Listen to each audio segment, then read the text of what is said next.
बिस्मिल्लाहिर्रहमानिर्रहीम, अस्सलाम वालेकुम। आप देख रहे हैं सीरी पॉइंट। मैं हूं आसिफ खान और आज भी हम क्रिकेट के बेशबहा मौज़ूआत के साथ आपके सामने हाजिर हैं। मौजू नंबर एक, तो बहुत सारी बातें हो रही रिजवान के ऊपर कल से जो उसको बुला लिया था, इसके ऊपर थोड़ी सी और बातें करेंगे क्योंकि बहुत सारे लोगों ने इस पर अपनी इजहार राय किया है। उसके अलावा USA के प्लेयर्स को इंडिया का वीज़ा नहीं दिया गया, ये दूसरी बात हम करेंगे। बांग्लादेश और ICC के दरमियान मामला चल रहे हैं, किस नहज पर जाकर ख़त्म होंगे, उस हवाले से BCCI ने एक बयान दिया है, भारतीय क्रिकेट बोर्ड ने, उसको भी शामिल करेंगे गुफ्तगू में। और भी चलते चलते मौज़ूआत हैं। बाबर आज़म ने क्या किया वो भी हमने ढूंढ निकाला, वो भी हम बताएंगे। हालांकि उनकी टीम इस वक्त अभी फ़ाइनल की दौड़ में तो नहीं आई है, लेकिन बहरहाल वो कहीं दौड़ भाग कर रहे हैं पूरे ऑस्ट्रेलिया में, क्यों कर रहे हैं उस पर सब मौज़ूआत पर हम तफसील से बात करेंगे। मेरे साथ मोहम्मद वसीम साहब मौजूद हैं, पाकिस्तान के साबिक चीफ सेलेक्टर। अस्सलाम वालेकुम। खैरियत, सेहत ठीक? अल्हम्दुलिल्लाह। आपके मैचेस कब हैं? अब गैप परसों से शुरू है नेक्स्ट राउंड हमारा जो PTV के मैचेस हैं और इंटर डिपार्टमेंटल जो पाकिस्तान क्रिकेट बोर्ड का टूर्नामेंट चल रहा है उसका चौथा राउंड शुरू होगा परसों, तो उसमें PTV भी होगी और बाकी 7 डिपार्टमेंट्स हैं वो सब खेल रहे होंगे। दूसरा मेहमान मेरा तनवीर अहमद, पाकिस्तान के साबिक टेस्ट फास्ट बॉलर और बड़ी शानदार बॉलिंग किया करते थे अपने ज़माने में, और आजकल जो इनकी बयानी है वो शोला बयानी है। जनाब अली शोला, शोला कैसे हो? ना बोला करे शोला, शोला बयानी। कैसे हैं आप? ठीक हैं? खैरियत, फर्स्ट क्लास, एकदम ज़बरदस्त।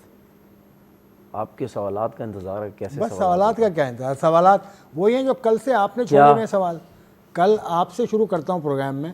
कल आप रिजवान की बात कर रहे थे कि उसको गलत किया उसके साथ, उसके बाद सोशल मीडिया में देख रहा हूँ अभी तक उस पर बात हो रही है, तो मैंने कहा चलें आज उसी से बात शुरू करते हैं। भाई इससे पहले Faf du Plessis, Ravichandra Ashwin, Carlos Brathwaite, Mahela Jayawardene और बहुत सारे खिलाड़ियों को रिटायर्ड आउट किया गया है, तो ऐसी बात तो कोई नहीं है, ये सारे बड़े प्लेयर्स हैं। देखिए मैं आपको एक बात बताऊं, ये जिन प्लेयर्स की बात आप कर रहे हो ना, जिसमें अश्विन भी है, अश्विन कौन से सन में हुआ? 2010-11 में। हाँ, ऐसी कोई टाइम होगा। महिला जयवर्धना भी अपने टाइम पे, फाफ डुप्लेसिस को भी छोड़े हुए टाइम हो गया। देखिए एक चीज़ जहन में रखनी चाहिए कि जो मैं समझता हूँ कि उस टाइम सोशल मीडिया इतना ज़्यादा स्ट्रॉन्ग नहीं था। अब ज़रा सी बात भी ना सोशल मीडिया पे इस तरह चलती है, ऐसे फील होता है कि आपके जो TV चैनल्स हैं ना उनकी इतनी वैल्यू नहीं है जितनी सोशल मीडिया की है, ठीक है। और आजकल तो वैसे भी हमें नज़र आता है कि सोशल मीडिया की ज़्यादातर न्यूज़ उठा के TV चैनल्स पे भी चलती हैं, क्योंकि जाहिर सी बात है हर कोई बंदा वीडियोज़ बना के बातें करता है, फिर वो TV चैनल्स पे भी चलती हैं। तो मेरे ख्याल में, देखिए मेरे ख्याल में अगर आजकल के दौर में जयवर्धना के साथ भी ये होता, जो आपने नाम लिए हैं बड़े नाम फाफ डुप्लेसिस के साथ, मेरी नज़र में सिर्फ रिजवान नहीं, मेरी नज़र में हर उस बड़े प्लेयर के साथ अच्छे प्लेयर की डिसरिस्पेक्ट होती कि उसके साथ भी अगर ये सब कुछ होता। आप ठीक है, आप फील कर रहे हैं, बर्दाश्त करें उस चीज़ को, मैं मानता हूँ, ठीक है आपके पास एक ऑप्शन है, लेकिन फिर भी आप कहीं ना कहीं उस चीज़ को बर्दाश्त करें। मीटिंग में जाएं, मैच ख़त्म हो उसमें बात करें कि यार ठीक है फॉर्म नहीं है। अच्छा, ये वो मैच था जिसमें रिजवान ने बाकी मैचेस से ज़्यादा रन किए हैं, ठीक है, तो आप कम से कम 1-2 ओवर जो भी बाकी था आप जाने देते उसको यार, एज अ कैप्टन कि यार पिछले मैचेस में नहीं रन हो रहे, चले अभी 25 रन किए हैं 26 बॉलों पे, ये 1.5-2 ओवर इसको खेलने तो शायद 1-2 बड़ी हिट्स लग जाएं। इतना तो हमें पता ना कि शायद लगा भी सकता है, ऐसा नहीं है कि बिल्कुल वो नहीं खेल सकता, छक्का नहीं मारा तो उसकी रेंज में कोई बॉल आया तो लग जाएगा। 8 मैचेस में कोई छक्का नहीं लगा, तो मेरे हिसाब से उसको आप जाने देते। भाई अगर बुरा खेल रहा है ना, 5 मैचेस में कुछ नहीं कर रहा, 6 में कुछ नहीं कर रहा, तो जाने दे। एक और चीज़ को देखिए, ये जो रूल्स है ना, ये रूल्स मैंने आपसे बोला ना, कुछ रूल्स अपनी समझ से बाहर है कि किस किस्म के रूल्स बनाए जाते हैं।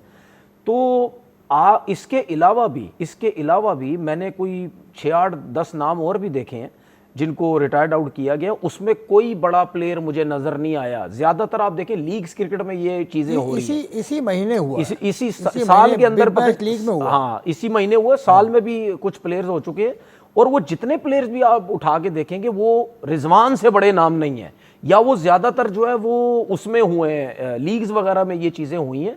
तो इंटरनेशनल क्रिकेट में मेरे ख्याल में शायद रिस्पेक्ट का अमल बहुत ज़्यादा आ जाता कि यार इंटरनेशनल क्रिकेट है, आप किसी प्लेयर को, बड़े नाम को आप इस तरह बाहर कर दें तो अच्छा नहीं है। बाहर जाके डिस्कस करें कि यार आप बहुत स्लो खेले हैं, आपको बेहतर खेलना चाहिए था।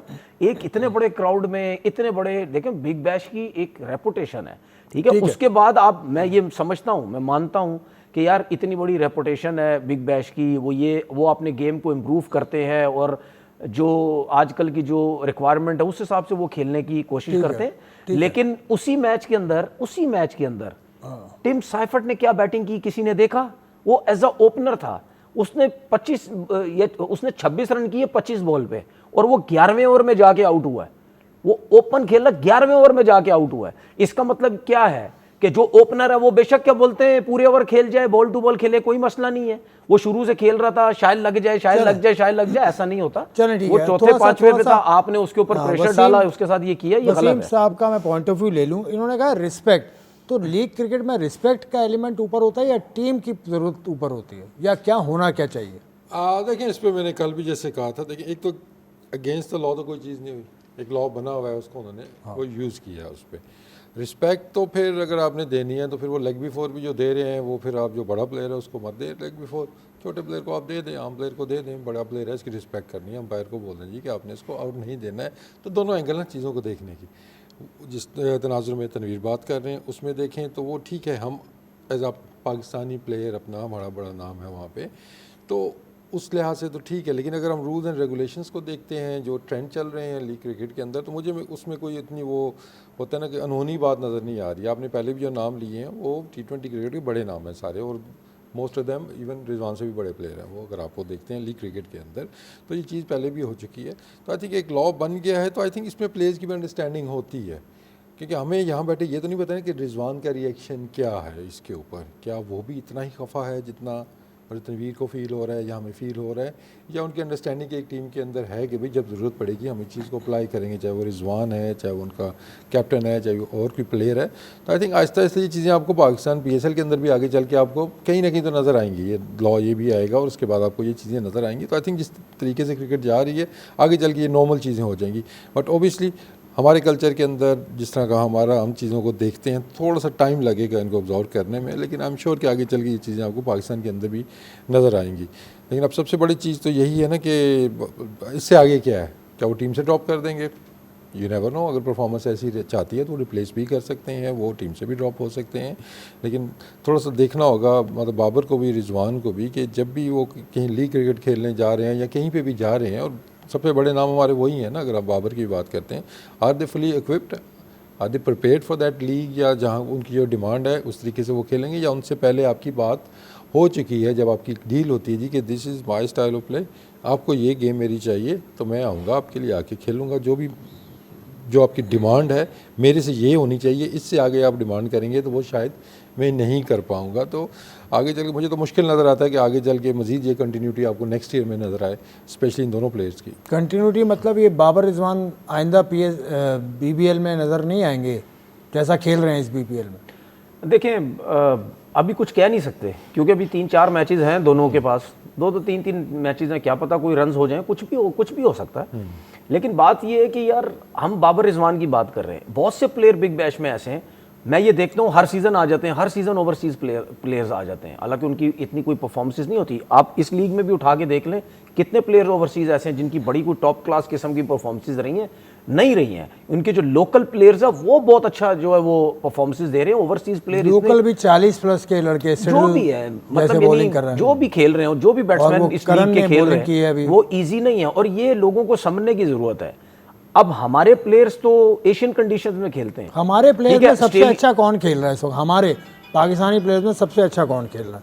देखिए बाबर, रिजवान, हसन, देखिए शादाब। अगर आप बैटिंग की बात करें तो मेरे ख्याल में सबसे अच्छी बैटिंग हसन खान बैटिंग कर रहे हैं। लेकिन मेरे ख्याल में जहां तक मैंने सुना है हसन तो शायद वो तो USA, वो तो पाकिस्तान में भी अब नहीं रहते, वो तो शायद अमेरिका में रहते हैं, वहीं से आते हैं वहीं, तो उनकी डिस्कस करना तो मेरा ख्याल कोई फायदा कोई नहीं। हारिस रऊफ। तो हमारी तरफ से तो दो ही तो मेन बैट्समैन है आपके, रिजवान है और एक बाबर है। मैं वही बात कर रहा हूँ कि ऑस्ट्रेलियन कंडीशन में कोई भी, अब ये जितने भी इसमें बिग बैश में खेल रहे हैं, कितने प्लेयर्स ऐसे हैं जो इंग्लैंड से ताल्लुक़ रखते हैं, कुछ न्यूजीलैंड से ताल्लुक़ रखते हैं आगे पीछे, तो उन्होंने भी कोई इतनी कमाल बैटिंग नहीं की, एक आध मैच में अगर रन्स किया, हालांकि वो इंग्लिश कंडीशंस में खेलते हैं। हमें मुश्किल है, और ये हमें सोचना चाहिए हमारे लोगों को भी कि नहीं यार मुश्किलात हैं, ठीक है। लेकिन मैं आपको एक चीज़ बताऊं, आप मुझे बोलोगे आप बात कहाँ से कहाँ लेके चले गए हो। देखिए ये जो इनके साथ किया गया ना स्ट्राइक रेट के ऊपर, ये यार डिस्टर्ब कर दिया गया इनको। इनको टोटल डिस्टर्ब कर दिया गया। मैं लास्ट मैच बाबर आजम का देख रहा था, ये अभी जो बारिश की नज़र हुआ, जिस मैच में लास्ट में स्मिथ भी खेला, उसने 9 रन किए 12 बॉल्स पे। मुझे इतनी अफसोस हो रहा था, इतना अजीब सा लग रहा था कि बाबर जो बैटिंग कर रहा था, वो प्लेयर जो मिडल का बॉल इतने आराम से आके ऑन पे ये सीधा खेलता था, वो दूर की बॉल को मारी जा रहा है, जबरदस्ती मारी जा रहा ऑन पे, अपिश खेलने की कोशिश कर रहा है। और ये अभी से नहीं हुआ। अगर वो कहता ना कि यार बिग बैश लीग में जाके हुआ, उनके कोचेस ने उसको बोला, ये जो भी है ये पाकिस्तान से होता हुआ आ रहा है। ठीक है कि जब स्ट्राइक रेट की बात हुई डिस्टर्ब कर दिया गया है। अगर कोई ये कहता है कि यार वो पावर प्ले के अंदर आपको मतलब यानी वार्नर बन के दिखा देगा, ठीक है, या कुछ बन के दिखा दे, वो नहीं दिखाएगा। अब इसके अंदर सवाल मेरी तरफ से बाबर के लिए भी आता है कि यार आपने अगर इतनी क्रिकेट खेली है, तो अगर आपको कोई चेंज करने की कोशिश कर रहा है तो आप अपने आप को समझें, अपने आप को देखें। मैं बार बार मैसेज यहां से देता हूं बाबर को कि नहीं खिलाते ना T20, ना खिलाएं, नहीं खिलाते, भूल जाओ उसको, अपना वही गेम खेलो जैसे पहले खेला करते थे। बोलते हैं स्ट्राइक रेट की बात करते हैं, करने दो। कोई बोलता है सुस्त खेल रहा है, खेलने दो, बोलने दो उनको, आप अपना गेम खेलो। आप नहीं सर्किल में उस तरह छक्के चौके मार सकते जो आप पहले नॉर्मल बैटिंग की। अब तीसरे नंबर पे वो आता है खेलने, ज्यादातर आपका तीसरे नंबर का प्लेयर है, उसकी T20 में सर्किल में बैटिंग आ ही जाती है, ठीक है ना, 6 ओवर के अंदर आ ही जाती है। तो जब आपकी बैटिंग आए, आप अपने क्रिकेटिंग शॉट्स खेलें भाई। आप पहले बॉल के पास आने देते थे, आराम से खेलते थे, जल्दबाजी नहीं करते थे। कब की बात मैं कर रहा हूं, जब ये दोनों रिजवान और ये दोनों ओपन करते थे। उसके बाद जब इनको तंग किया, डिस्टर्ब किया, मेंटली खराब किया, जो कुछ भी किया, अब आप देखें सिर्फ ये स्ट्रगल नहीं कर रहा, रिजवान भी स्ट्रगल कर रहा है इन्हीं चीजों की वजह से कि हमने पाकिस्तान टीम में कमबैक करना है या पाकिस्तान टीम में हमने खेलना ही इसी तरीके से है।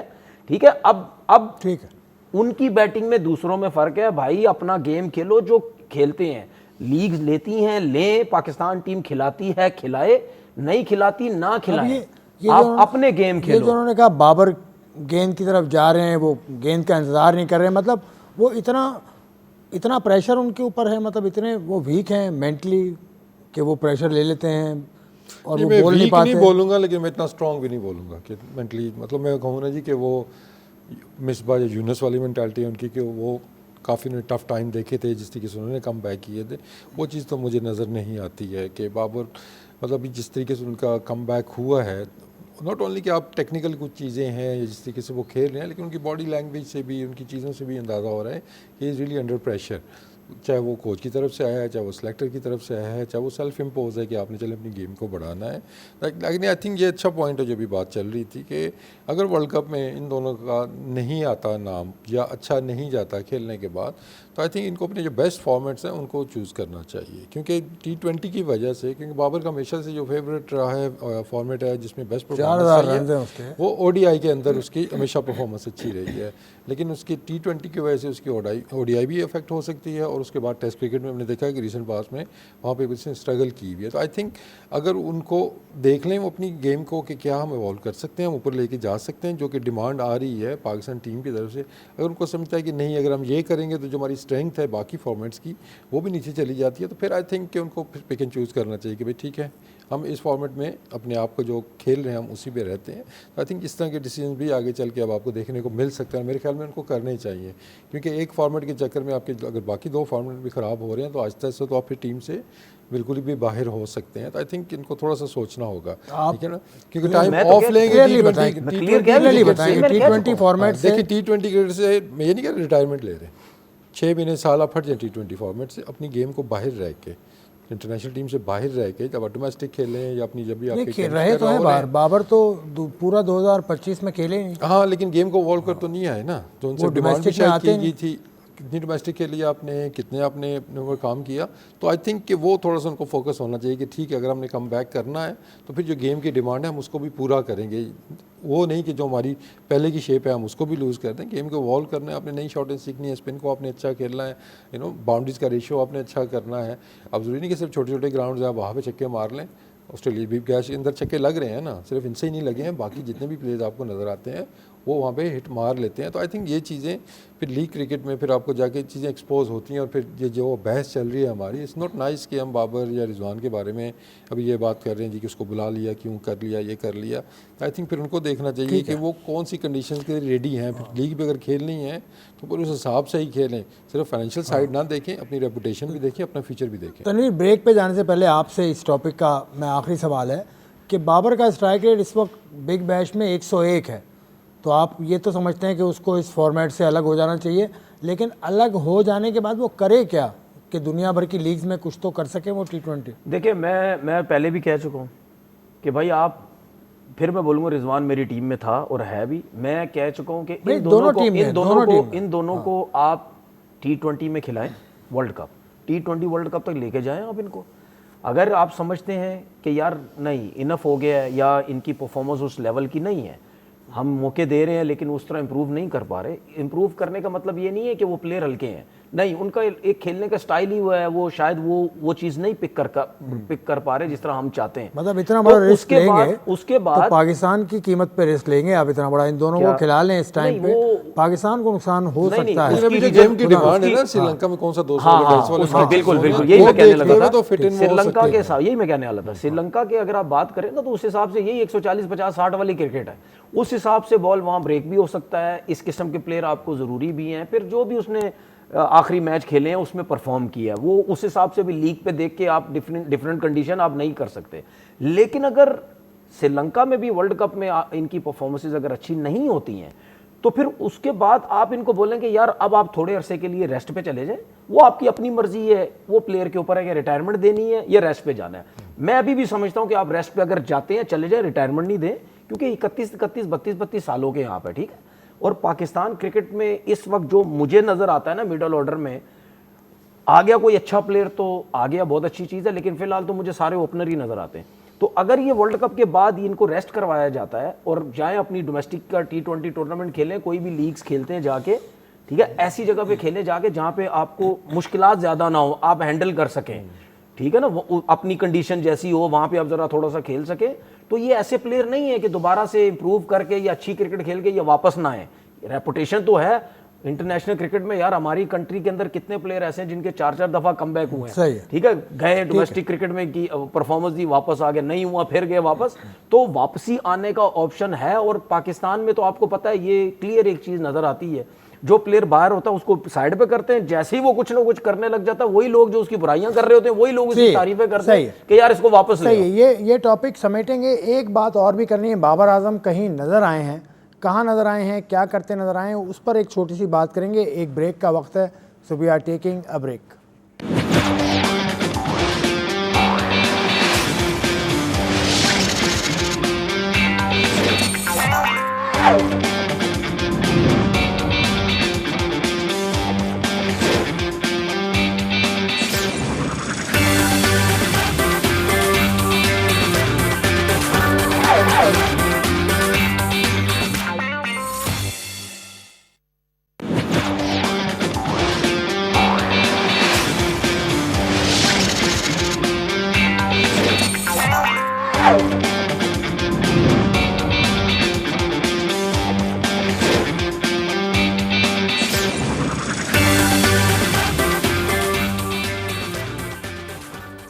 आप खुशामदेद सिली पॉइंट में बाबर आजम के हवाले से बात हो रही थी। एक छोटी सी बात मैं बाबर के हवाले से कर लूँ। एक तस्वीर वसीम मैंने देखी कि वो किसी क्लब के अंदर गए हैं, खेले तो नहीं वो, लेकिन क्लब के अंदर किसी को जर्सी वगैरह दे रहे हैं, तो बाबर इन एक्टिविटीज़ में वहाँ मसरूफ़ हैं। देखिए, आई थिंक ये पार्ट ऑफ कॉन्ट्रैक्ट आपके होते हैं। जब आप किसी भी फ्रेंचाइज से खेलने जाते हैं तो शायद उन्होंने ये लिखाया होगा कि आपने फलानी जगह पे जाके रिप्रेजेंट करना है, एज बाबर आजम भी, और अपनी टीम को रिप्रेजेंट करना है।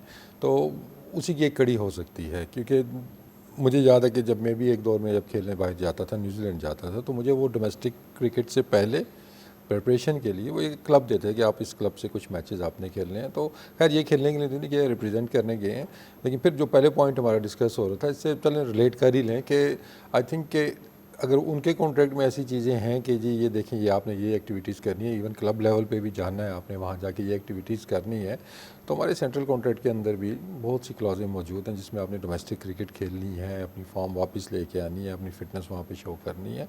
तो आई थिंक हमें भी थोड़ा सा सीखना चाहिए इससे कि यार अपने जो हमारे रिगार्डलेस कि कौन प्लेयर है वो, चाहे आपका वो कैप्टन है, चाहे वो आपका बड़ा स्टार है, जब वो अवेलेबल है उनको डोमेस्टिक क्रिकेट खेलनी चाहिए, क्योंकि अभी 4D क्रिकेट आपके सामने चल रही है और हमारी डोमेस्टिक क्रिकेट का सबसे बड़ा इवेंट चल रहा है जो डिपार्टमेंट क्रिकेट का है। उसके अंदर भी चंद नाम जो आपकी टेस्ट टीम के परमानेंट मेंबर्स हैं, मुझे वो नज़र नहीं आ रहे खेलते हुए फॉर सम रीजंस। तो आई थिंक कि थोड़ा सा हमें ध्यान देना चाहिए, हमारा थोड़ा सा फोकस एकदम जो इवेंट आया सिर्फ उसके ऊपर है, इसलिए बात फिर उधर आ जाती है कि सिलेक्टर शायद इस वजह से नहीं आ रहे हैं कि वो वर्ल्ड कप की तैयारी कर रहे हैं। वर्ल्ड कप के बाद क्रिकेट ख़त्म नहीं हो जानी है, डोमेस्टिक क्रिकेट ख़त्म हो जानी है आपकी, उसके बाद आपको मौका नहीं मिलना देखने का। तो थोड़ा सा चीज़ों के अंदर बैलेंस लेके आएँ कि डोमेस्टिक क्रिकेट में आप आएंगे तो आपको पता चलेगा कौन सा प्लेयर खेल रहा है, कौन नहीं खेल रहा है। उसके बाद टेस्ट मैचेस आने तो हैं ही ना, चंद मैचेस हैं लेकिन होने तो हैं ना। लेकिन शान मसूद खेल रहे हैं जो टेस्ट के कप्तान हैं, तो इन्होंने कहा कि सिलेक्टर्स इसलिए नहीं आ रहे, शायद वर्ल्ड कप की तैयारी करें तो वर्ल्ड कप सिलेक्शन यहाँ से कर लें कराची से, डोमेस्टिक सीजन जो चल रहा है उसको देख लें आकर, उसमें क्या वर्ल्ड कप की टीम क्या पिछले कुछ 6 महीने से बैठे नहीं, हैं मैं बना वही रहे? कह रहा हूँ, वही कह रहा हूँ, वर्ल्ड कप की टीम 2-4 तो दिन यहाँ हुए से हैं, बन 2 सकती दिन है। हुए हैं बैठना। एक वर्ल्ड कप की टीम तो यहाँ पे अनाउंस हो सर चुकी ये है, तो मोइन खान वाली ये 2015 तो में। कंफ्यूजन आपने खुद की हुई है ना, दूसरी टीम्स जो हैं वो अनाउंस नहीं हो गई, वो कब उनको उनके कितने अनाउंस तो मुश्किल- कर दी, फिर अनाउंस तो कर दी, पाकिस्तान ने टीम अपनी भेज तो दी आईसीसी को। अब 31 जनवरी तक का टाइम है आपकी मतलब पक्की टीम बनाने का। क्रिकेट बोर्ड ने ऑफिशियली उनको भेज तो दिया, लेकिन यहाँ न्यूज में ऑफिशियली आ तो नहीं रही ना कि भाई टीम अनाउंस हुई है नहीं। पिछली 2-3 मरतबा से नहीं कर रही ठीक है ना, जो कि बेहतर है, मैं समझता हूँ बेहतर है। चलो जो भी है, बाकी देखें यार ये खैर चीजें टाइम से जो है वो हो नहीं, जानी आप ये चाहिए। कहना कि बाकी सिलेक्टर्स क्यों नहीं आते, सिलेक्टर्स को सेलेक्टर आना चाहिए ना आना यार, चाहिए। बिल्कुल आने चाहिए, क्यों नहीं आने चाहिए। सिलेक्टर्स को रखा हुआ किस लिए है, कोई ये तो नहीं है आप सिलेक्टर हैं पाकिस्तान टीम के या डोमेस्टिक की से आपने सिलेक्शन करनी हो और कमरे में बैठ के एसी में बैठ के आप बोले जी हम टीम सेलेक्ट कर लेंगे या देख लेंगे, तो ये नहीं है भाई, आपको ग्राउंड में आना पड़ेगा। दूसरी बात, हम डोमेस्टिक की बात करते हैं प्लेयर्स की, देखिए दो सोच के लोग होते हैं। एक वो प्लेयर होता है जो पाकिस्तान टीम से फ्री होता है, वो आके कहता है यार मैं कंटिन्यू टच में रहूं, मैंने डोमेस्टिक क्रिकेट खेलनी है। या वो सिर्फ T20 या वो सिर्फ टेस्ट क्रिकेट का प्लेयर होता है, वो कहता है यार मैंने सिर्फ टेस्ट क्रिकेट खेलनी है और मैं आके ज़रा डोमेस्टिक में 4 डे क्रिकेट। ज़्यादातर जितने भी प्लेयर कमबैक करते हैं वो 4 डे क्रिकेट में ही करते हैं, क्योंकि वो कहते हैं कि यार ज़रा टच में रहे, लंबी बैटिंग करनी पड़ेगी। तो उस लंबी बैटिंग में हर चीज़ आ जाती है, आपका ODI भी आ जाएगी, टेस्ट भी आ जाएगा, T20 भी, हर तरीके का आ जाता है। कुछ प्लेयर ऐसे होते जो हमने अपने सीज़न में अपने टाइम पे देखे भी, वो आते थे सिर्फ अपनी फिटनेस शो करते थे, 1 से 2 मैचेस खेलते थे, ज़्यादा लंबे चौड़े नहीं खेलते थे। वो ये समझते थे कि यार अगर हम अनफिट हुए हैं तो यार फिट हो गए तो 1-2-3 मैचेस खेल के बस अपनी फिटनेस शो कर दें, उसके बाद हम चले जाएं। ठीक है, कुछ प्लेयर ऐसे होते हैं जो समझते हैं कि हमारी फॉर्म अच्छी है, हमें कुछ भी करने की ज़रूरत नहीं है, ठीक है, अगर हम थोड़े बिजी हैं तो नहीं खेलते डोमेस्टिक क्रिकेट। कुछ प्लेयर की सोच ये होती है, लेकिन मैं ये कहता हूं कि यार उस प्लेयर को लाजमी डोमेस्टिक क्रिकेट खेलनी चाहिए, लाइक बाबर आजम, जिसकी आउट ऑफ फॉर्म है, बिल्कुल बैटिंग जिसकी फॉर्म में नहीं है, उस टाइप के प्लेयर को कम से कम आके टाइम देना चाहिए डोमेस्टिक क्रिकेट को कि यार मैं बिल्कुल आउट ऑफ फॉर्म हूं, तीनों फॉर्मेट में आउट ऑफ फॉर्म हूं, तो मुझे कम से कम जाके डोमेस्टिक क्रिकेट खेलनी चाहिए। ऐसे प्लेयर को तो 100% टाइम देना चाहिए। उसके साथ साथ हमारे कॉन्ट्रैक्ट में ये है, डोमेस्टिक क्रिकेट का मेंशन है कि भाई आपको डोमेस्टिक क्रिकेट खेलनी है, तो फिर जब डोमेस्टिक का सीजन हो रहा है ना, तो फिर कोशिश करें कि यार वो लड़के खेलें डोमेस्टिक क्रिकेट। क्योंकि जब आप यंगस्टर, देखिए मैं आपको बताऊं, जब हमारे टाइम पे जो डिपार्टमेंट क्रिकेट होती थी ना, वो तो मैं गारंटी से स्टेट अवे सीधा कह सकता हूँ, वो आजकल के डिपार्टमेंट क्रिकेट का वो लेवल ही नहीं है डिपार्टमेंट, लेकिन वो लेवल नहीं जो हमारे टाइम पे हुआ करता था।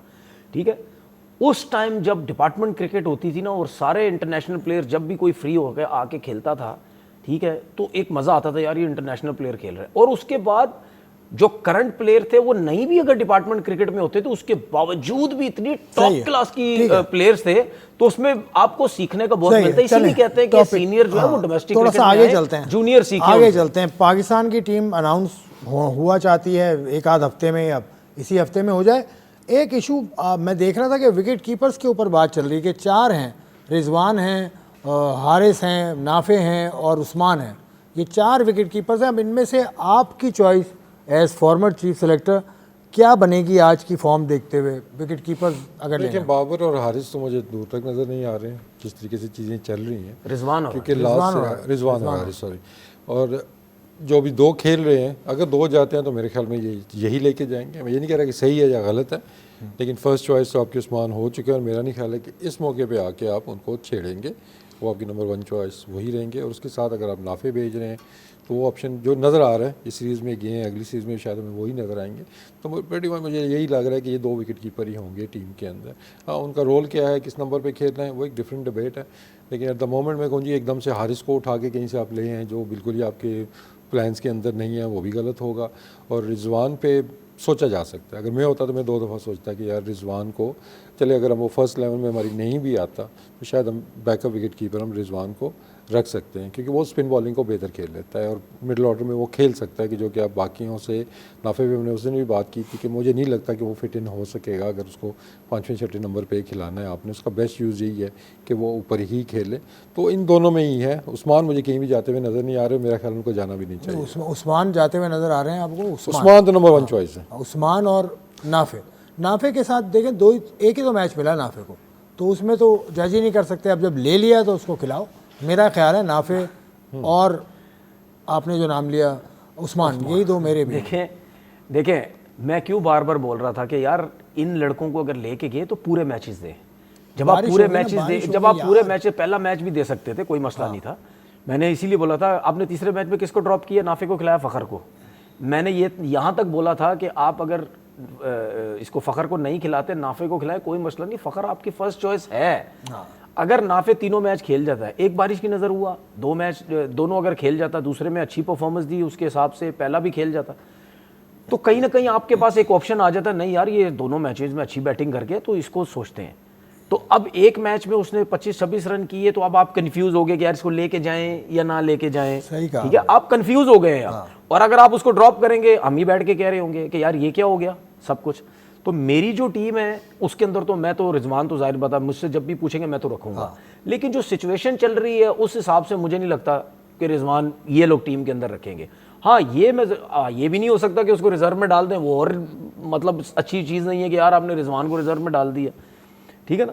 तो इस हिसाब से देखा जाए तो मुझे नहीं लगता। इसमें एक तस्वीर हमें नजर आई हारिस की। ओए होए, जब पाकिस्तान में 100 किया बांग्लादेश के खिलाफ, प्लेयर मिल गया जी, प्लेयर आ गया जी, उत्ते दे नंबर ते ऊपर दे नंबर दा एक प्लेयर आ गया जी।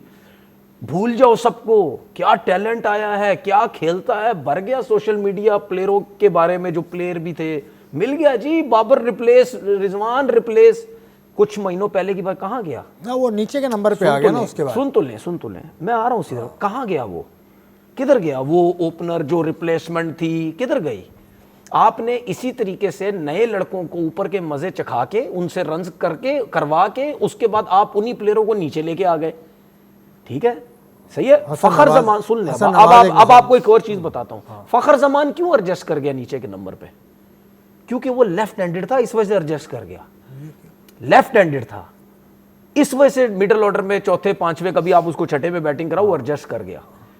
थोड़ा सा हिटिंग भी कर सकता है और एडजस्ट कर गया। वो राइट हैंडेड होता, नहीं एडजस्ट कर सकता था। उसका ऑप्शन हमें ये मिल गया मिडिल ऑर्डर में कि यार ये लेग स्पिनर अगर कोई लगा हुआ है, ये लेफ्ट आर्म स्पिनर लगा हुआ है, उसका एक हमें एडवांटेज मिल सकता है, जिसकी वजह से आप उसको कहीं ना कोई शफल करते रहते हैं, ऊपर भी खिला दी, नीचे भी। दूसरा फकर स्पिन को अच्छा, नहीं, सबसे वही बड़ा ना, एडवांटेज कि वो स्पिन को भी अच्छा खेलता है और खेले। एक खब्बे का उसको, हारिस हैं या आपके खब्बे को नाफे हैं, यासिन नवाज हैं, वो फंसे आगे स्पिन के ऊपर ही हैं। नहीं, लेकिन फंसे हैं जहां से हुआ है, फिर आप सेटल तो होने देखिए। हाँ भाई, यही मेरा कहना, फंसे हारिस हैं। का एक टाइम पे नाम कप्तानी के लिए भी चला था, आपको भी याद होगा कि खबरें आने फिर अंडर-19 की सर फंसे हैं। ये 2-4 महीने पहले की बात है ना कि शायद वो आपके कैप्टन अगले बन जाए। फंसे हैं, लेकिन आपने, उन्होंने वहां से जो खेलना शुरू किया, आपने क्या किया उनके साथ? अगर आप ये समझते यार बड़े जबरदस्त टैलेंट मिल गया, तो वो तो फिर हमें नजर ही नहीं आ रहे। तो मुझे तो बड़ा अफसोस होता ना यार, ये प्लेयर कुछ महीनों पहले, और इन्होंने जो 10-12 प्लेयर कुछ महीनों पहले जो हम डिस्कस कर रहे थे, वो प्लेयर थे भाई, बड़े टॉप क्लास प्लेयर थे। ठीक है, तो अभी भी समझें, अभी भी सीखें और करने की कोशिश करें, इंप्लीमेंट करने की कोशिश करें कि डोमेस्टिक से आपके ख्याल में 2 कीपर कौन होंगे अगर आपको चॉइस? देखिए मेरी नजर में एक रिजवान होना चाहिए। ठीक है, दूसरा आप ख्वाजा नाफे को लेकर, ख्वाजा नाफे और रिजवान। ठीक है, चलें आगे चलते हैं। यूएसए के प्लेयर्स ने आज वीज़ा अप्लाई किया था, कोलंबो में मौजूद हैं वो, और कोलंबो में क्यों है, क्योंकि वहाँ श्रीलंका ए के साथ वो तैयारी कर रहे हैं वर्ल्ड कप की। उनके 2 लड़कों ने वीज़ा अप्लाई किया और अपनी फ़ोटो डाल दी इंस्टाग्राम पे कि वीज़ा रिजेक्टेड इंडिया का। फिर उस पर मेरी मालूमात भी है कुछ, उन्होंने जल्दी कर दी अप्लाई करने में। वहाँ पर एक सपोर्ट लेटर नहीं आया था कोलंबो की उस एम्बेसी में जिस पे लिखा होता है भारतीय क्रिकेट बोर्ड की जानिब से लेटर नहीं आया था। वो देखिए वो लेटर वेटर तो वो 1-2 दिन में आ जाएगा, ये सूरत है। लेकिन ये हर दफ़ा ये ड्रामे तो हर दफ़ा ही हो रहे हैं, ये पहली दफ़ा नहीं हो रहा है। आई थिंक इमरान ताहिर का आपको याद हो उस दौर में शोएब हबीब का याद हुआ था, शोएब बशीर का हो गया था, उसके बाद अजहर महमूद शायद कोचिंग के लिए या खेलने जा रहे थे, उनके साथ भी हुआ था। तो ये तो उनका एक वो रहा है हमेशा से, वो इसको थोड़ा सा हाइप दे के और उसके बाद दे तो देते हैं। या तो मज़ा तब है ना कि अड़ जाए, नहीं देना हमने, फिर मज़ा आता है ना कि ना दें आप वीज़ा आपने देना भी है, आपको पता है आपने देना है। बस ये थोड़ा सा जो होता है ना एक हाइप सी क्रिएट करनी होती है कि वो पाकिस्तानी ओरिजिन था इसलिए हमने वीज़ा दिया नहीं है, तो एंड में उन्होंने दे देना है। लेकिन फिर मैं कहूँगा कि वो हम जो बात करते हैं ना कि आप पॉलिटिक्स को मत लेके आएँ स्पोर्ट्स के अंदर, ये सारी उसी चीज़ की कड़ियाँ हैं ना, आपने कर तो देना एंड में जाके। ऑब्वियसली इतना बड़ा इवेंट है उसके अंदर आप इतना बड़ा वो नहीं कर सकते हैं, लेकिन ये कि उसको हटा दें आप। जब आती है बात स्पोर्ट्स की आती है, क्योंकि यही कि नॉर्मल सिटीज़न होता या वहाँ से कर रहा होता तो आपने दे देना था ना। अब स्पोर्ट्स क्या है, पाकिस्तानी ओरिजिन है, या तो ना कि ये अप्लाई सबके लिए हो जी कि वहाँ से कोई अप्लाई नहीं कर सकता है। तो ये इंडिया पास से करता आ रहा है और ये पहली दफ़ा ये हरकत उन्होंने नहीं की है। बस वही है ना, हम भी देखें इस चीज़ को डिस्कस कर रहे हैं, सोशल मीडिया पे भी बड़ी चीज़ें आएंगी, हो जी वो नहीं दिया उन्होंने वीज़ा, तो उन्होंने थोड़ा अपना वो होता है ना एक वो भरम सा एक दिखाना होता है, उसके बाद दे देंगे वो एज़ यूजुअल जो उनकी आदत है। तो इतना गुब्बारा भरने की जरूरत क्या है जब हवा निकल जाए? नहीं, मेरा सवाल ये है ना, तो इसका मतलब यूएई की टीम को तो बिल्कुल वीज़ा नहीं देंगे आप? हाँ बिल्कुल ऐसे ही होगा। ठीक है, यूएई की टीम को तो देंगे ओमान की टीम को नहीं मिलेगा। 15 में से 12 तो पाकिस्तान से गेम है, ओमान को नहीं मिलेगा। ठीक है, आप ओमान को नहीं देंगे। इस तरीके से टीम में भी नेपाल की टीम में भी कुछ खेल रहे हैं, मुस्लिम खेल रहे होंगे, आप उनको भी नहीं देंगे। ये मुस्लिम नहीं, मुस्लिम मदद तब है ना कि ना देना, आप अड़ जाए नहीं देना हमने। ये यहाँ हाँ यार, ये तो पूरा वर्ल्ड कप खाली हो जाएगा। ये खिसक चुके हैं यहाँ से, मैं आपको सही बात बता रहा हूँ, ये खिसक गए हैं बिल्कुल। इनका दिमाग बिल्कुल काम नहीं कर रहा कि हम क्या करें क्या नहीं करें, फजूल किस्म की हरकत है। दूसरी बात, मैं इनको बहुत अच्छे तरीके से समझ गया हूँ। ये वो करते हैं कि सुबह उठे, यार हमारी किसी ने बेइज्जती नहीं की, नहीं यार हम नहीं सुनते। अगर हमारी किसी ने बेइज्जती की, हाँ यार ये बंदा ठीक है यार जिसने हमारी बेइज्जती की, अब सुन लेते। तो इनका जो हाल है, ये फारिग हो गए दिमागी, ये इनका हाल ये है कि इनकी कोई जब तक बेइज्जती नहीं करे ना, इनको समझ नहीं आती। भाई ये इंडियन गवर्नमेंट को, ये बीसीसीआई को, मतलब ये इस किस्म के हो चुके हैं ना अब कि इनको जरा सी कुछ नहीं समझ आ रहा कि हम क्या कर रहे हैं। तो अब आप बांग्लादेश से भी लड़ रहे हैं, पाकिस्तान से तो वैसे ही आप हमेशा आपकी कोशिश थी लड़ते रहें। तो मतलब मुझे नहीं समझ आ रही भाई, सीधी बात है ना यार, आपके मुल्क में T20 का या तो आप इवेंट ही बंद कर दें अपनी कंट्री में, बोले जी हम तो अब नहीं करवाते यहाँ पे, क्योंकि हमें ये बड़े ये इश्यूज हैं, हमें आईसीसी को बता दो जाके, हमने हाथ नहीं मिलाना, ठीक है। उस प्लेयर को वीज़ा नहीं देंगे जो बेशक कहीं और शिफ्ट हो गया, वो पाकिस्तानी है, हम उसको क्या बोलते हैं वीज़ा इशू नहीं करेंगे, हमारी मर्जी से जो होगा हम वो करेंगे, उस ग्राउंड में हमने नहीं खेलना, उस मुल्क में हमने नहीं खेलना। ये ज़रा ये वाइट कलर का, मेरे पास वाइट पर्चा है, इसी तरीके से वाइट पर्चा लेके ना इसमें 8-10 लाइनें बना के ले दें, फहरिस्त बना के दे दें कि यार ये हम नहीं कर सकते भाई। तो इस तरह तो नहीं हो सकता भाई। तो फिर हाथ मिलाने का भी इशू आएगा जरूर इसमें। पाकिस्तानी ओरिजिन के बहुत लड़के हैं हर टीम में, ओमान में, यूएई में, नेपाल में, तो फिर क्या करें? अच्छा एक चीज, फिर अंपायर्स भी हैं, अच्छा सुने, एक चीज भी अगर देखें इस वक्त एक चीज ये हो चुकी है कि बीसीसीआई, इनकी गवर्नमेंट और प्लेयर्स, ये एक है ना, तीनों एक ही पेज पे हैं। जो ये सोचेंगे वो तीनों करेंगे, जो ऊपर वाले सोचेंगे वो नीचे वाले 2 भी करेंगे, ठीक है। तो इसका मतलब ये है कि भाई अगर आपने अमेरिकन टीम के प्लेयर्स को, पाकिस्तानी प्लेयर्स को अगर आप वीजे देने से आपने मना किया, तो इसका मतलब ये फिर आप उनसे हाथ भी नहीं मिलाएंगे, आप उनसे हाथ नहीं मिलाएंगे, फिर आपको उनसे भी हाथ नहीं मिलाना चाहिए। तो फिर मुझे ऐसा लगता है कि एक टाइम ऐसा आएगा, ये ड्रेसिंग रूम से निकलेंगे, ऐसी हवा में हाथ रख देंगे, लगता सामने से कोई आ रहा, हाथ मिला दो, और जब मैच खत्म होगा तो दूसरी टीम उधर चली जाएगी, ये आपस में हाथ मिला के, ये ऐसी हवा में हाथ, जिसे वो हवा में तीर चलाते, हवा में हाथ मिला के चले जाएंगे, बोले ऐसी बड़े खुश हो गए, हाथ मिला लिए। क्या मतलब, यानी थकी हुई सोच है आप लोगों की यार, बड़े हो जाओ, बड़े हो। फर्क तो पड़ता कुछ नहीं आपके, बड़े हो, ठीक है, वो बने हुए आदाब बने हुए हैं गेम के स्पोर्ट्स के बाद होता है कि हर इवेंट के बाद जब मैच आपका ख़त्म होता है तो हैंडशेक वगैरह होता है, लेकिन वो समझ रहे हैं कि उससे वो बड़ापन उनमें आ जाना है या दूसरी टीम को फ़र्क पड़ना, कोई फ़र्क नहीं पड़ना, ठीक है ना। मैच खेला, नहीं हाथ मिलाया, नहीं मिलाया, ये उनका ज़र्फ है। लेकिन ये एक ट्रेडिशन है, हम तो उसकी बात करें, जो आदाब है एक गेम के, स्पोर्ट्स की हम अगर बात करते हैं तो उसके अपने एक प्रोटोकॉल्स हैं, वहाँ पे जाके चीज़ें डिफरेंटली होती हैं, तो हम तो उसलिए बात करते हैं। अदरवाइज़ वो नहीं हमसे हाथ मिलाते, पाकिस्तान टीम के साथ नहीं मिलाते या किसी के साथ भी नहीं मिलाते, एक रत्ती बराबर भी फ़र्क नहीं पड़ता, ठीक है। तो वो उनका ज़र्फ है, वो जाने, लेकिन हमें इस पर कोई वो नहीं है जी हम कह रहे हैं हाथ मिलाएं आप, ठीक है। ये तो हम कह रहे हैं ट्रेडिशन है, उसको फॉलो करें। अगर आपने नहीं करनी, कोई किसी टीम को फ़र्क नहीं पड़ना, चाहे वो पाकिस्तान की टीम है, चाहे वो यूएस की टीम है, चाहे वो उसमें से आप प्लेयर्स निकाल लें जी कि इसके साथ हाथ मिलाना है, इसे नहीं मिलाना है। अपना मजाक आप खुद ही बनाएंगे कि 2 प्लेयर है, आपने हाथ मिलाया, तीसरा है आपने उधर मुँह कर लिया, वो बच्चों वाली हरकतें जो होती हैं वो करनी, तो वो उनकी अपनी मर्जी है, लेकिन कोई इससे फ़र्क नहीं पड़ता जो है। बड़े खिलाड़ी, बड़े प्लेयर जो हैं, कपिल देव, गंगूली, अजरुद्दीन, उन्होंने इस मौजू पे खुल के कहा कि हाथ वाथ मिलाने वाला ये सिलसिला खराब है। मतलब उन्होंने कहा हाथ मिलाने से कुछ नहीं होता, हाथ मिलाना चाहिए। कपिल देव साहब ने कहा, गंगूली साहब ने कहा, इनकी रिस्पेक्ट है। यार मेरी बात सुने, जिन लोगों की आप बात करें ना, उनकी रिस्पेक्ट है, उनकी दुनिया रिस्पेक्ट करती है, ठीक है। और वो जिस माहौल में खेले हैं, जितने फ्रेंडली माहौल में वो लोग खेले, उनके दौर में तो ये लड़ाई झगड़े वगैरह ये सब चीज़ें थी ही नहीं। ज़रा सी बात पे रोने लग गए, वो साथ उठना बैठना, खाना पीना, गपशप, ये वो, उस दौर में ये सब कुछ चलता था भाई। प्यार मोहब्बत उस दौर में बहुत ज़्यादा थी। उस टाइम ये थोड़ी देखा जाता था इंडिया का, ये पाकिस्तान का, ये कहाँ का है। वहाँ जी मैच ख़त्म, आड़ा उड़ी मैच में, उसके बाद जाओ अपना खेलो, खाओ, उठो बैठो सब। अब ये चीज़ें हो गई हैं, और मैं बार बार नहीं बोलता भाई, ये जो लोग आए हुए हैं ना, इन्हीं की वजह से सब कुछ हो रहा है। ये हट जाएंगे, ये सारी चीज़ें जो है वो ख़त्म हो जाएंगी। और एक चीज़ मैं बताऊं, ये जिन प्लेयर्स की आपने बात की है ना, और इसके अलावा भी वो प्लेयर्स जो बड़ी रेपुटेशन है, उनका बार बार आके मीडिया में ये बात करना बहुत ज़रूरी है। क्विक ये जो IL T20 हुआ, इसमें तो कमेंट्री तो कर रहे थे, साथ खड़े हुए, आप बातें भी कर रहे हैं। हरभजन सिंह मैच के बाद के भी आपको तस्वीरें नजर आएंगी, शाम की तस्वीर भी नजर आ रही हैं, तो ये तो मतलब तो ये तो दोगलापन हुआ ना। हाँ, और बेइज्जती भी नहीं की होती है ना कि वो अब देखें, ये कहते हैं जी फलाना मुल्क सेफ नहीं है, या इधर आने में मसले हैं, या और मुल्कों पे वो करते हैं। अपने मुल्क के अंदर आपको एक छोटी सी पार्टी ने थोड़ा सा थ्रेट किया, आपने बांग्लादेश के प्लेयर का वो कैंसिल ही कर दिया है, जिसकी वजह से इतना इशू बना है। तो क्या ये सेफ कंट्री है जाने के लिए? चलें, क्या ये सेफ कंट्री जाने के लिए? जिसने थ्रेट किया ना, जाहिर बात अपने लोग ही तो है, तो उनकी सुननी तो है, उसके बगैर तो काम नहीं चलेगा ना। चलें, तनवीर की बात सुन ली आपने, मुझे भी सुनना था, मुझे और भी इंस्ट्रक्शन सुननी होती हैं। ब्रेक लेने का वक्त है, तो मैं ब्रेक लेता हूँ, उसके बाद वापस आते हैं।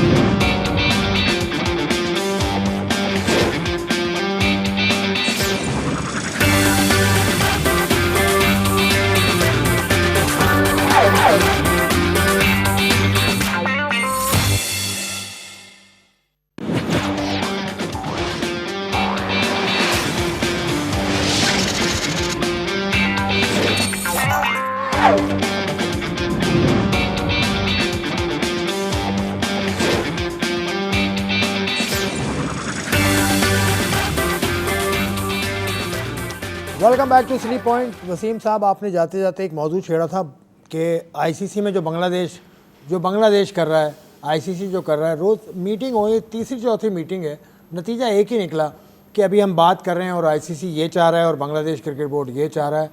तो कहाँ फंसी हुई है बात? मेरे ख्याल में डिसीजन हो जाना चाहिए था, या हो गया होगा, क्योंकि देख एक दिन इंपॉर्टेंट है।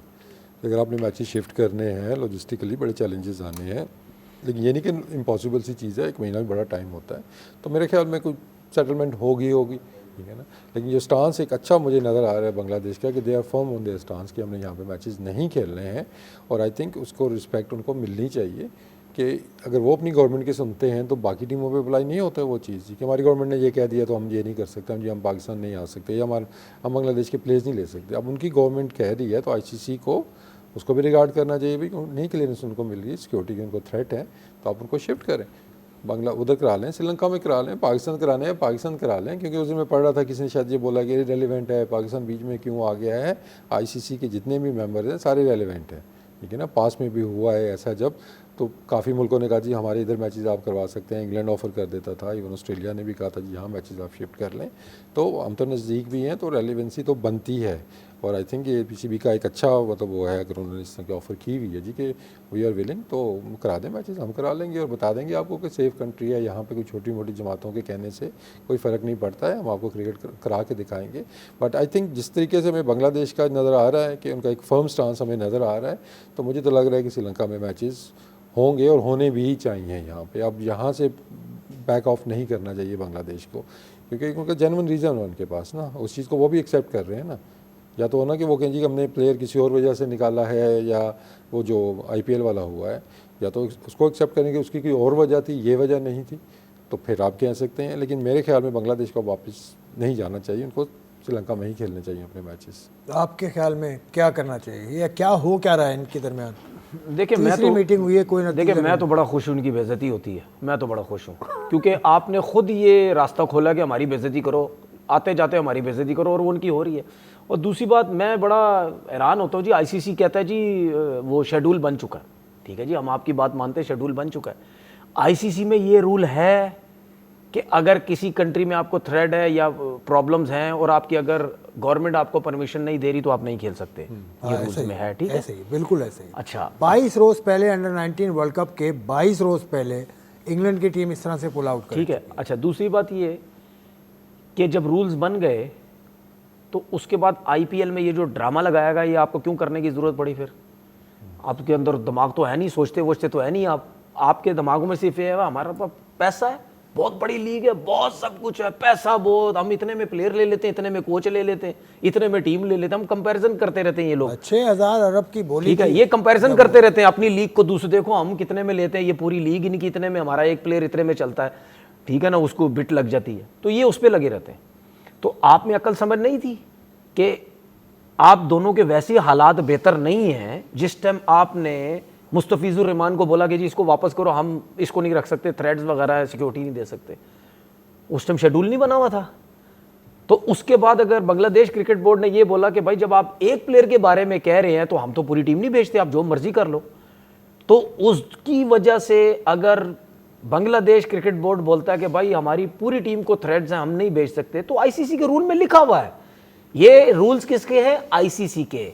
शेड्यूल अनाउंस हो या ना हो, उसके बिहाफ पे आपने उसका हल निकालना है। बांग्लादेश क्रिकेट बोर्ड ने हल नहीं निकालना है, उन्होंने साफ कह दिया भाई हमें इजाजत है, आप हल निकालें। अच्छा, बीसीसीआई बेइज्जती फील करेगा, जो कि उसकी बेइज्जती हमेशा होनी चाहिए। सुनने जो ने कहा हमारा इशू ही नहीं है, और फिर किसका इशू है? उन्होंने कहा हमारा इशू नहीं है, आईसीसी और सुन तो ले, अच्छा सुन तो ले, उन्होंने कहा, सुन तो ले, झूठ बोल रहे हैं ना, बीसीसीआई झूठ बोल रहा है।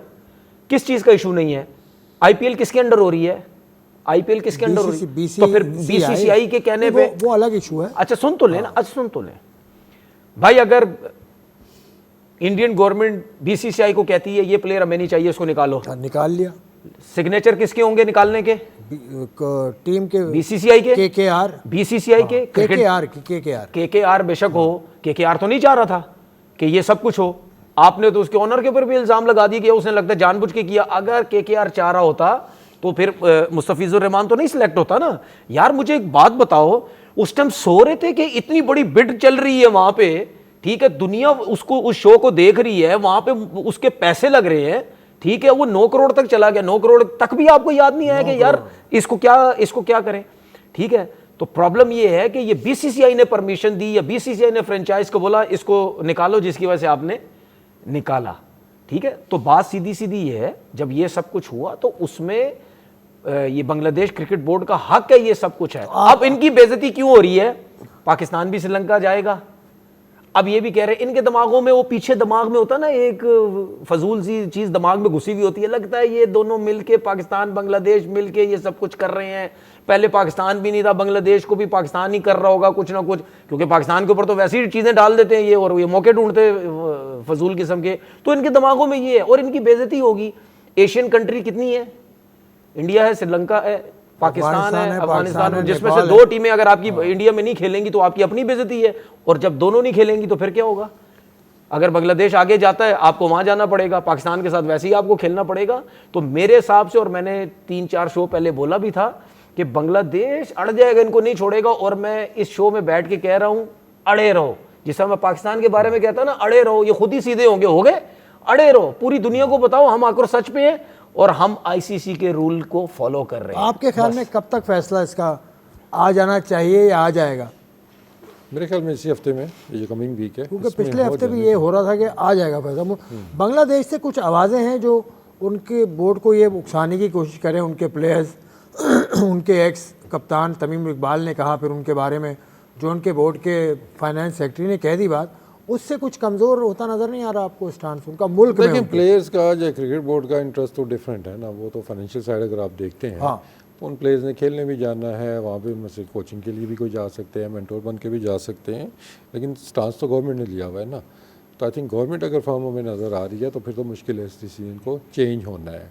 इसका इम्पैक्ट आगे चल के बड़ा नेगेटिव आएगा। आपको देखिए, आपका एशियन जो क्रिकेट है, एशिया कप आपका होना है, उसके अंदर मेन टीमें हैं आपकी ना। अब तो बांग्लादेश भी उसके अंदर एक बड़ा नाम है, श्रीलंका के साथ है। तो आई थिंक आगे चल के भी चीज़ें और ज़्यादा गंभीर हो सकती हैं। हमें तो इसको कहीं ना कहीं सेटल करना होगा आफ्टर द वर्ल्ड कप में कहूँगा। अभी तो जो भी होता है इसमें, क्योंकि आगे चल के फिर अगर पाकिस्तान और बांग्लादेश दोनों कहते हैं जी हमने वर्ल्ड कप नहीं खेलना, अगर किसी जगह ऐसी जगह पे हो रहा है या हमने इंडिया के साथ नहीं खेलना, चीज़ें इस तरफ ही जा रही हैं ना। जो हो सकता है इंडिया ही कल उठ के कह दीजिए कि हमने इनके साथ नहीं खेलना, तो एशियन क्रिकेट काफ़ी कमज़ोर हो सकती है इस पर। तो आईसीसी के साथ साथ एशियन क्रिकेट काउंसिल को भी ज़रा इस पर देखना चाहिए और मतलब चीज़ों को ज़रा फर्म तरीके से देखना चाहिए। तो वो तो चेयरमैनशिप भी हमारे पास ही है वहाँ पे। तो दिस टाइम मैं कहूँगा कि इन्वॉल्वमेंट ज़रूरी है हमारे चेयरमैन की, ना सिर्फ के आईसीसी के अंदर बल्कि एसीसी के अंदर भी, कि फर्म स्टांस रखें और मेक श्योर करें आप उनको फुल सपोर्ट करें यहाँ पे बांग्लादेश। क्योंकि एसीसी की मीटिंग अगर बुला लें मोहसिन नकवी साहब, तो वो साइड पे खड़े तो नहीं हो सकते बांग्लादेश, क्योंकि सदर है वो। जैसे जयशाह साहब सदर हैं आईसीसी के, तो वो सदर नहीं है, मतलब आईसीसी का बड़ा ओहदा है उनके पास। तो वो अभी ये T20 वर्ल्ड कप है, एसीसी नहीं है। नहीं, मैं ही कह रहा हूँ कि एशियन आगे जो हो सकता है वसीम ने कहा, तो उसको देखते हुए मोहसिन नकवी साहब को स्टेप शायद ले लें, लेकिन उसमें उनको साइड नहीं ले सकते ना, वो इजलास बुला सकते हैं अगर हो सके। देखिए मतलब इसकी बिल्कुल नहीं, उसमें तो जाहिर सी बात है, अब चेयरमैन है तो उनको तो मतलब मीटिंग में सब कुछ करना चाहिए और सबको बुलाना चाहिए, इसमें वो कोई बात नहीं है। लेकिन इनको ये भी तो एक टाइम पे सोचना चाहिए कि इसी चेयरमैन की हम बेइज्जती करने की कोशिश करते हैं, इसी चेयरमैन को हम खड़ा करके कहते हैं जी हम ट्रॉफी नहीं ले रहे इससे। तो ये भी तो आप सोचो ना यार, आप एक चेयरमैन के साथ क्या कर रहे हो। दूसरी बात, ये तो मैं 100% कह सकता हूँ, एशिया कप कभी भी ख़राब नहीं होगा, क्योंकि ये लालची हैं, इनको पैसे चाहिए, इतना पैसा होने के बावजूद भी पैसा चाहिए। ये सिर्फ आईसीसी के इवेंट का इंतज़ार नहीं करेंगे पाकिस्तान के साथ मैच हो, इनको एशिया कप भी चाहिए, ये एशिया कप में भी खेलेंगे भाई। और एक और चीज़ बता दूं आपको कि अब जो बांग्लादेश और इंडिया की जो अनबन शुरू हो गई है ना, इन्होंने उस मैच में भी आवाम आ जानी है, उस मैच में भी आवाम फुल होगी अब, कि आवाम होगी वो बांग्लादेश को सपोर्ट करेगी, वो इंडिया को सपोर्ट करेगी। ये बोलेंगे उन चलो जी पहले पाकिस्तान इंडिया से तो बांग्लादेश पाकिस्तान भी हो गया। नूरा कुश्ती तो नहीं लग रही आपको? नहीं, नूरा कुश्ती नहीं लग रही, नूरा कुश्ती नहीं लग रही।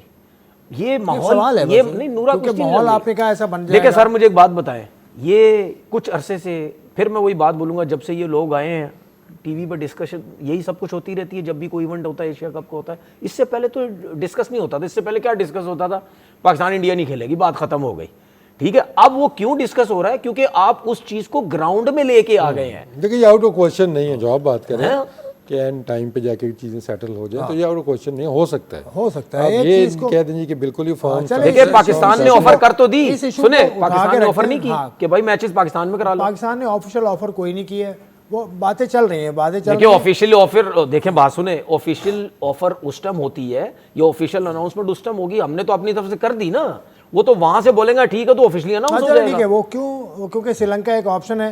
लेकिन खैर, इस मौजू को हम उठा के रखते हैं, कल इस पर मजीद हम बात करेंगे जब इसमें डेवलपमेंट आने की उम्मीद भी है। बहुत सारी बातें हमने डिस्कस की, आपको कैसा शो लगा उसके बारे में बताइएगा। वसीम साहब का शुक्रिया, तनवीर अहमद साहब का शुक्रिया, आपका सबसे ज़्यादा शुक्रिया प्रोग्राम देखने का। मुझे दीजिए इजाज़त, खुदा हाफिज़।